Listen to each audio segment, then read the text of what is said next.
Oh, kok sampean kan kon to. Oleh nyebrang to iki.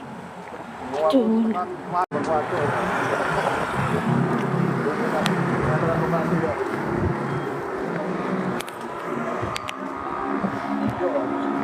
lah.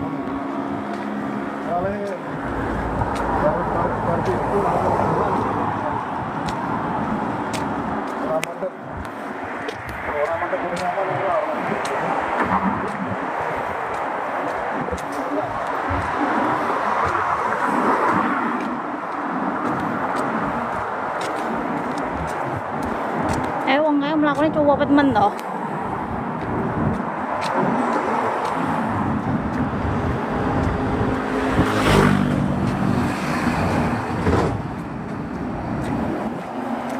Nah, akhirnya ngerti patung raksasa kae to. Tak kae? Abang kae? Hah? Nek foto? Piye nang arepe moto? Tengah dalan ngene iki. Mulia wae lah. Mulia sing free.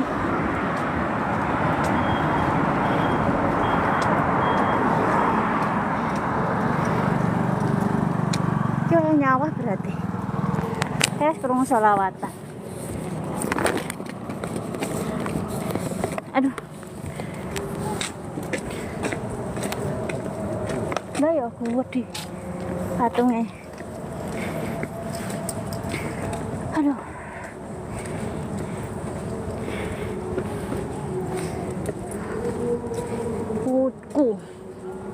Kuku. Gitu iki nganu campurane kuntilanak iki.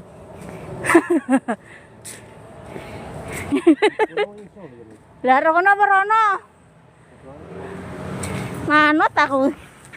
Ya petunjuk jalan. Berarti ngaos mahalul qiyam.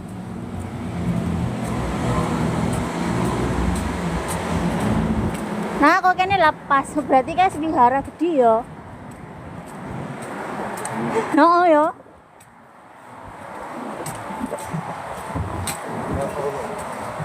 Rono arep foto rono. Aduh. Bawa aku sing dalan. Kok sing ketemu aku sapanen, guys. Aja mbok jambak tapi aku duduk Yanti.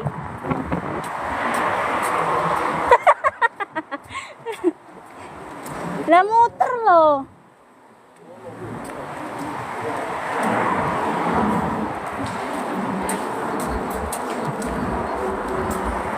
Aduh.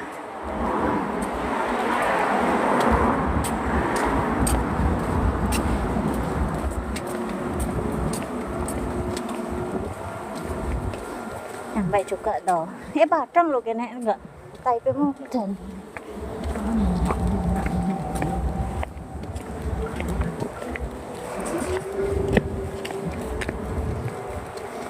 Halo mamas sarungan ya. Kan muter toh penak kok kono mau. Di Jawa oleh. Olah lek dijawel tapi aja dijambak. Aku duduk Yanti ya Mas ya. Lah ketemu ya dijawel disapa nggih mboten.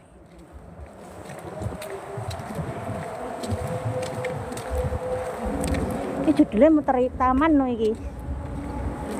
Nanti lah rono tuh. Kapan lurus mana? Iya.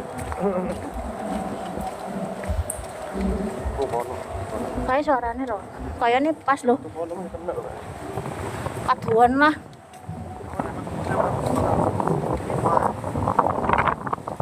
PHK wit-witan ngene iki lek bengi pra yo horor. Global index. Hah? Global index nanti gitu. Global index. Global indeks apa global? Global. Kena indeks ngaraku. Ya sih global. Di member aku dapat diskonan indeks kayak orang dompet situ.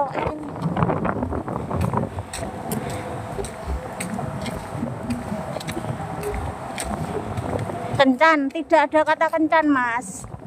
Nggak ada. Kita sama-sama nyari berkah pengajian. Ano. So, ini mulai. Di sini nggak ada kata kencan. Nah, Jawa. Wuhui. Aku umpek. Hah? Lah. Kan miring gini. Wong nyepat jilbab apa piye to?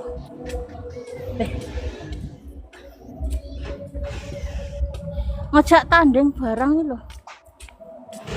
Ya iya. Dari ngopo? Enggak rono padha ora? Enggak bodoh. Lah ya padha apa ora? Oke nek bunga Enggak sakura. bodoh.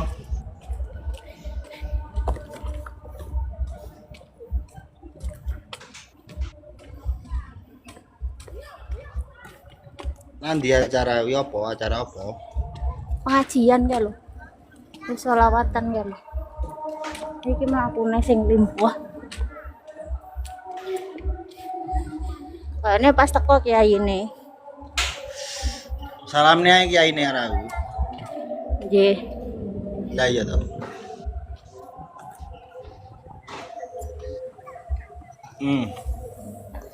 Apa? Adem. Rokok. Di Jajal ujung goyuk pek. malam. Goyung pek ngo ben awal.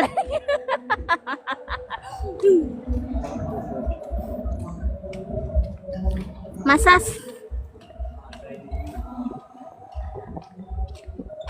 Assalamualaikum. Ada apa?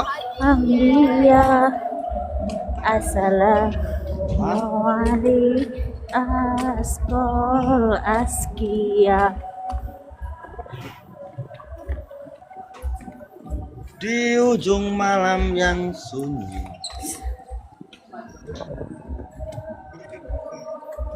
Kan pas toh. Toko kene kiai ini metu. Orang ada nih. Ini teko jam 10 malam mau. Lah iya toh. Jam 10 lah aku betangi. Ngono sik di ngomong aku sik ngomong double date jare.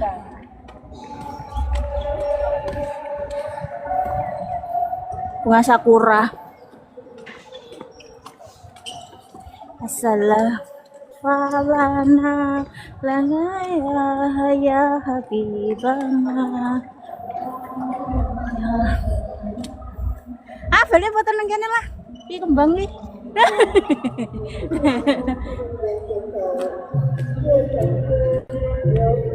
Ya kan? Apa? Oke. Bisa cepetan nih loh, kayak di bolo.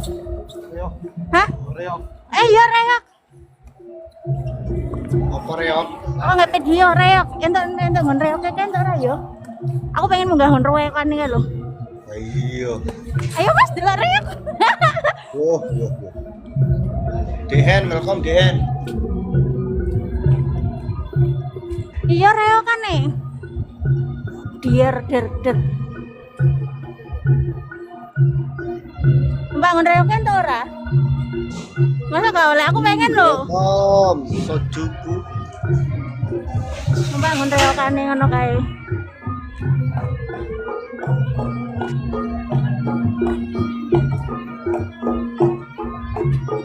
Nemburin nih Mas.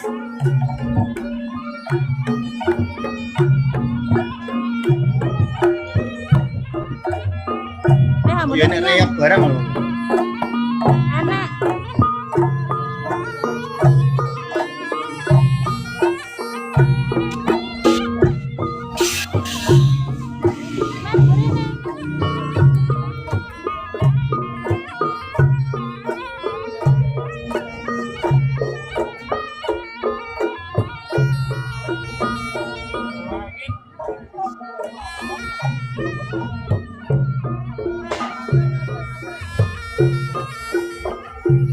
Lu masuk, ini oke.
Kira numpak loh.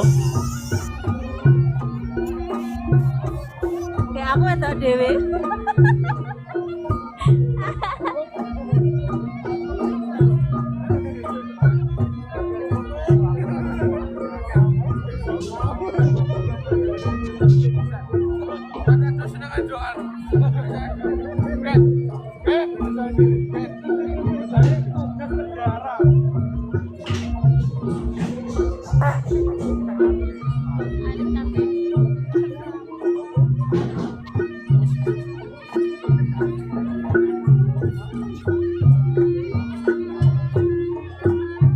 Wes lah ya.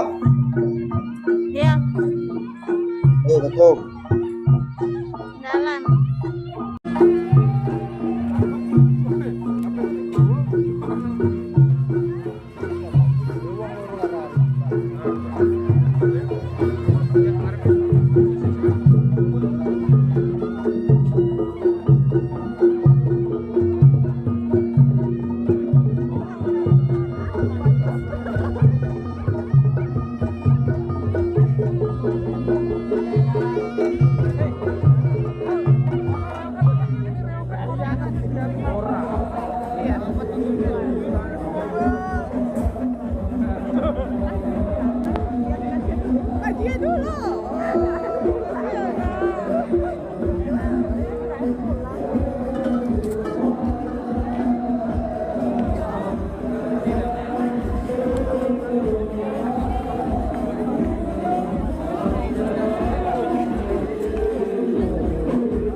Masya Allah, barakallah. Alhamdulillah, Romo Yai Abah Anwar Zahid atau biasa kita kenal dengan Abah Anza dan putranya Gus Bima telah hadir di tengah-tengah kita. Semoga beliau Abah Anza dan putranya Gus Bima oleh Allah dipanjangkan umurnya, amin ya Allah ya Rabbal Alamin. Amin. Dan semoga ilmunya bermanfaat di dunia wa dunia wal akhirah. Untuk meningkat acara selanjutnya, langsung saja tidak usah basa-basi, dengarkan, kita dengarkan bersama-sama ceramah dari Romo Kiai Haji Abah Anwar Zahid dari Simo, Bojonegoro, Indonesia. Kepada beliau, waktu dan tempat disilahkan. Sallu ala Muhammad, sallu ala Nabi Muhammad.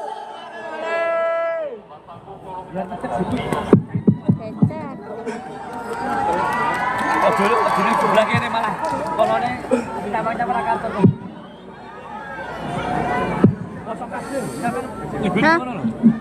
Angsal. Assalamualaikum warahmatullahi wabarakatuh.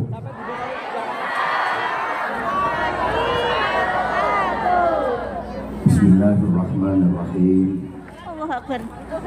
Alhamdulillahi rabbil alamin wa kafa. Alladhi an'ama alaina wa hada. Walladhi ja'ala ramadana wasilatan linaili darajatit taqwa. Asyhadu an la ilaha illallah wahdahu la syarikalah. Rabbul ardina was samawatil ula. Wa asyhadu anna Muhammadan abduhu wa rasuluh Nabiyul Mustafa. Allahumma salli wa sallim wa barik ala sayyidina wa maulana Muhammadin Nuril huda wa syamsid duha wa badrit tuja wa ala alihi wa ashabihi ahli tuqa wan naqa wan naja. Subhanaka la ilma lana illa ma 'allamtana innaka antal alimul hakim. Rabbi shrah li sadri wa yassir li amri wahlul 'uqdatam min lisani yafqahu qawli waj'al li waziran min ahli. Amma ba'd. Ulama'ana al-ajilla wa masyayikhana al-a'izza, para alim alimah, bapak-bapak kiai, ibu-ibu nyai, ustaz ustazah,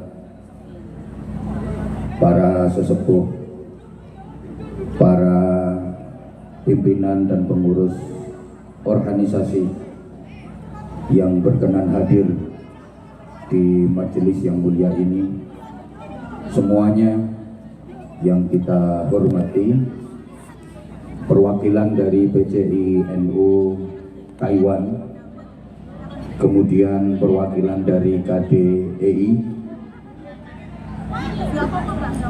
semuanya yang kita hormati, spesial panitia dari jamaah Yasin dan Tahlil Musolla Nurul Iman yang kita cintai, yang kita banggakan. Kemudian teman-teman dari tim keamanan, dari sahabat-sahabat Banser, tepuk tangan untuk Banser Taiwan. Kemudian kadang sedulur dari Persaudaraan Setia Hati Teratai, tepuk tangan untuk saudara-saudara kita dari PSHT.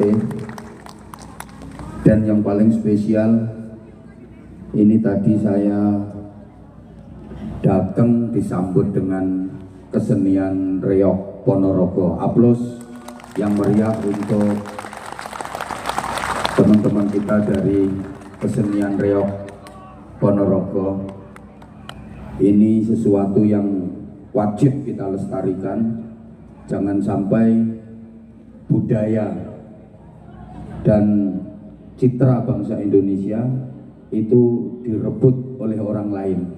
Jadi saya salut, saya bangga begitu saya datang disambut dengan reog yang beberapa waktu lalu sempat ramai karena mau diklaim milik negara lain. Padahal reog itu jelas-jelas milik bangsa Indonesia yang wajib kita lestarikan. Sebelum saya lanjut, agar majelis ini benar-benar maslahah, manfaah dan barokah, mari kita awali dengan membaca suratul Fatihah.